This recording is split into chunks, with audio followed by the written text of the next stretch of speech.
Ambit 2, Ambit 3, Ambit 2, Ambit 3, Ambit 3.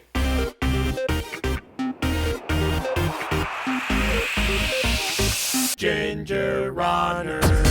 What is up, everybody? Ethan Newberry here for another GingerRunner.com review, and we're going to get intense and into it. If you've been watching my channel for a long time, you will remember the reviews of the SUUNTO Ambit 1 and the SUUNTO Ambit 2. Well, guess what? SUUNTO has released a new version, the Ambit 3. And this is the Ambit 3 Peak, not to be confused with the Ambit 3 Sport, because there are a couple of differences. But before we get too far into this, I have to point out I'm going to be messing with your mind throughout this review because the Ambit 3 Peak is black, but the Ambit 3 Sport is blue. And I have incorporated the blue wristband onto the Ambit 3 Peak, which does not come this way. I did this as like a custom version, and I'll tell you, it was probably not worth it. I had to alter the band a little bit, and I ended up stripping one of the screws. So the band is stuck. I can't get the band off. So don't do that. That being said, let's talk about this watch now, shall we? So if you are a current owner of a SUUNTO Ambit 2 or Ambit 1, or perhaps you're in the market for a new GPS-enabled sport watch, the Ambit 3 is pretty much the top end of the SUUNTO line, with the Ambit 3 Sport, Ambit 3 Peak, and the Ambit 3 Sapphire. With the Sport model, you lose the barometric altimeter, as well as having a reduced battery life, upwards of around 24-25 hours. With the Ambit 3 Peak, you do get the barometric altimeter, as well as longer battery life, up to 50 to 55 hours. So it's really good for those adventures, ultra marathons, 100-milers, multi-stage events where you're not going to have a chance to plug your watch in and charge it. But that is pretty much the only differences between the Ambit 3 Peak and Ambit 3 Sport. But when it comes to the Ambit 3 versus the Ambit 2, there are some crucial differences that will help you determine whether you need to either upgrade, stick with the watch you got, or get a previous model. Here's the big one. The Ambit 3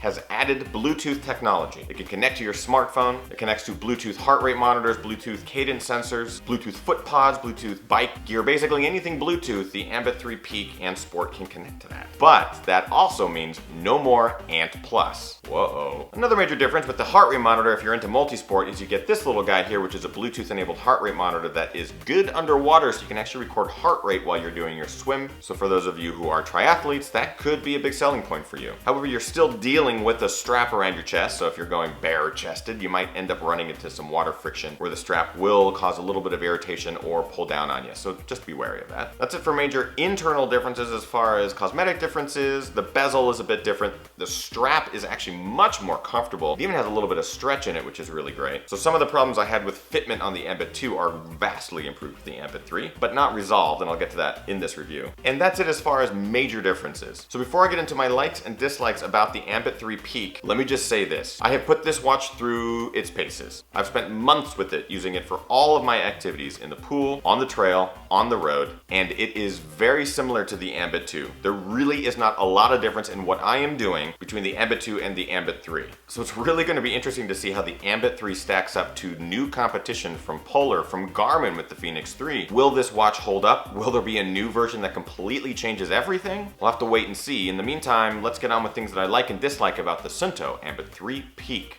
With the blue sport strap. Same old SUUNTO. I have to give them credit. They have managed to maintain a consistent quality throughout all of the Ambit watches that I have worn. It tracks great, it never fails, the battery life is solid, the UI is minimal, but it works. Satellite connection is stellar. This watch even feels a little bit quicker when you're going between UI screens. They just demand such high quality. The gear you end up getting has to meet that. It's a solid piece of gear that we have come to know and trust from SUUNTO. Durability. This is not the Sapphire edition, which has a more rugged glass screen, but I'll tell you this right now, my Ambit 2 was also not the Sapphire edition, and that thing lasted forever, through thick and thin, through all sorts of conditions, and this has done exactly the same. The bezel, the watch, everything, it's flawless. There are no scratches on it, despite having been rubbed on rocks, fallen in gravel and mud, I mean everything. And the watch is holding up great. Accurate data. Now data is always going to be a little bit off. There are watches that record a little bit better than others, and it's always very debatable, but in my experience, this watch has tracked everything pretty succinctly. If I'm running the same track over and over and over again, the mileage never really deviates. It's consistent, it's solid, and I've really come to rely on it. And even in longer ultra marathons, 50 miles plus, I'll finish the race and I'll compare it with other SUUNTO Ambit wearers, and guess what? The data is pretty much the same across the board, and that's what I like, is consistency across products as well. Feature set. There's tons of modes within the watch, whether you're running, doing a triathlon, hiking, biking, and you can set all those modes yourself. There's tons of features. There's the app store. You can add individual apps that might be catered to your individual events. It's it's a solid piece of gear. And I'm really digging the recovery time feature where it tells you how many hours you have to recover from a specific activity. It hasn't always been accurate, but it at least gives you a good sense of, hey, you need to take a day off. Bluetooth-ish. I'm kind of digging it. The connectivity to my phone is actually pretty neat. You're actually able to connect the watch to your phone, change settings on the app itself, all via Bluetooth, and that's a pretty handy feature when you're out on the trails, provided you have your phone. And connectivity to the heart rate monitor is instant. I don't know if the Bluetooth is necessarily faster than Ant Plus, but it seems to be. And finally, battery life. I mean, again, this watch will last for a long time. And what's actually ended up happening in the last couple of weeks is I haven't been able to charge it. I haven't had access to a charge port for a while. And the watch lasted for all of my activities during that period. Didn't need to worry about charges in between. The watch just kept on ticking. And the second you do charge it in, it actually charges very fast. And for those of you who are running 100-mile or longer ultra marathons, guess what? 50 plus hours on this thing. As long as you set the GPS ping duration to be much longer, 60 seconds or so, your track will be less accurate, but you'll get tons of battery life out of it. And hell, you can even plug this thing in on the fly and charge it while you're running if you have a little USB charge pack. But I'm getting ahead of myself. So that is essentially it for new things that I like about the Ambit 3. All of my likes from the Ambit 2 and Ambit 1 apply to the Ambit 3 because they are also similar. But the dislikes are definitely individual to this watch. No Ant Plus. It's not that I dislike Bluetooth. I think that is a good technology, but the fact that I have to buy all new Bluetooth enabled devices to connect to the watch, heart rate monitor, cadence sensor, all bike gear. If you're using this watch for a triathlon, you're screwed unless you go out and buy the Bluetooth enabled devices. So any third-party devices that I have that are Ant Plus are essentially moot, useless. Garbage, paperweights. If there was a way that they can incorporate both, that'd be great, but the fact that it's only Bluetooth, it just will limit you to what you can use. So know that before you get it. This is being nitpicky, but the heart rate strap is not as comfortable as the previous version. The heart rate sensor is smaller, the strap is a little bit stretchier, but it now has the Garmin buckle where you have to slide it in and hope that it doesn't cause any sort of blistering or chafing on the side of your chest. What I loved about the old buckle is that it just clicked right on your chest. You didn't have to worry about any sort of seams or buckles around the sides of your chest or around the nipples. And it was a nice, comfortable strap. Probably one of the most comfortable straps that I've tried. But I know why they did what they did is because this strap now works underwater and you can't have any open areas on the heart rate monitor itself, otherwise water will leak in and you'll die. So while it is smaller and a better profile, it is a little less comfortable than the previous version. Moves count connectivity. Yes, now with Bluetooth you can connect to your phone and change settings.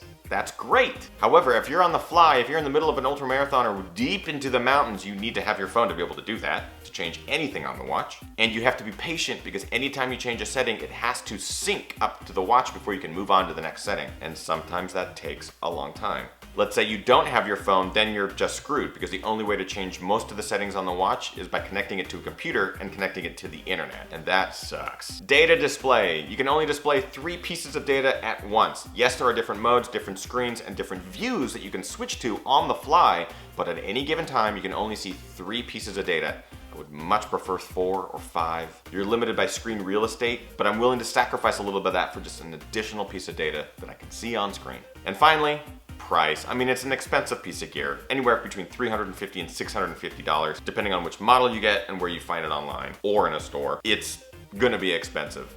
But yes, it is probably gonna be your most used and most sought after piece of gear, the one you will go to all the time for your data and for your tracking. If you're a data freak like me, you're gonna want something like this to track everything. So you will get years of use out of this watch. Is that worth it to you to spend the hundreds of dollars on a device at once and get the years of use? It is to me. You just gotta have the money up front. So that is it for dislikes about the Ambit 3 Peak. Before I get to the points, here are things that I would like to see added or changed to the next Ambit, because we have some pretty insane watches coming from other manufacturers and I want to see if Suunto can keep up. That Phoenix 3 is going to be fierce.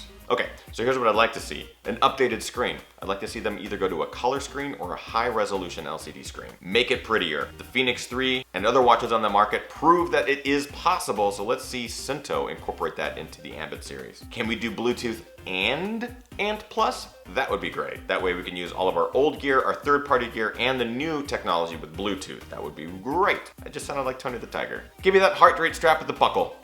Make it waterproof. I don't know, I just like that. Again with the nub, we got the little nub here on the watch. Let's see if we can incorporate that satellite connector to the inside of the watch. It bugs my wrist a little bit. I complained about it with the Ambit 2. The strap on the new Ambit 3 is much more comfortable, so it does kind of subside that discomfort. but I would like to see them take that GPS sensor and put it into the watch, like in the Garmin Fenix series, in the Polar series. Can we get 4 data sets on screen? Let's see if we can do that. And finally, vibrating alert. Give me the vibrating alert. Anytime I hit a mile marker or a time interval, I want to know what's going on with my watch, or at least let it remind me, other than a beep, by vibrating. But that's pretty much it. So now let's get on with the points. Quality, 4 out of 5. I think the quality of the Suunto Ambit series is like top notch. You really cannot complain about the quality of these watches. It is insane. But those problems that I just listed and things that I would like to see improved on the watch, I had to dock them. Comfort, 4 out of 5. Improved over the Ambit 2 because of the new strap, but they still have some room to get a little bit more comfortable. Price, it's expensive, 3 out of 5. I'm not giving them a 1 out of 5 because this is a piece of gear that I need in my arsenal. So I, of course, am willing to spend the hundreds of dollars because I know it will last me for years and allow me to track all that data that I just love. And I love to connect to Strava. Follow me. And finally, looks, 4 out of 5. I think it's a good looking watch, and I, customized it with the blue strap. It's growing on me, but I can't go back to the all black look, which I actually really dig as well. That brings our total to 15 out of 20, which is actually 1 point more than the Ambit 2. So I do really like the Ambit 3. If you have an Ambit 2, you may not necessarily need to worry about upgrading yet, but if you do not have an Ambit yet, the Ambit 3 is definitely the way to go. It's a solid watch.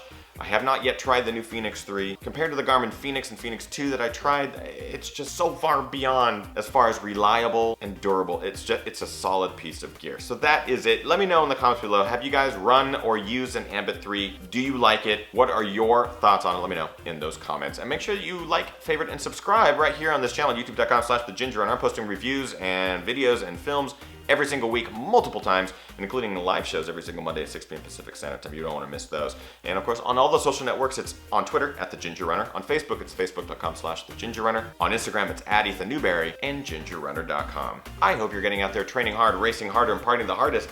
I know I am. With my watch on. We'll see you guys next week for another review. Okay, bye.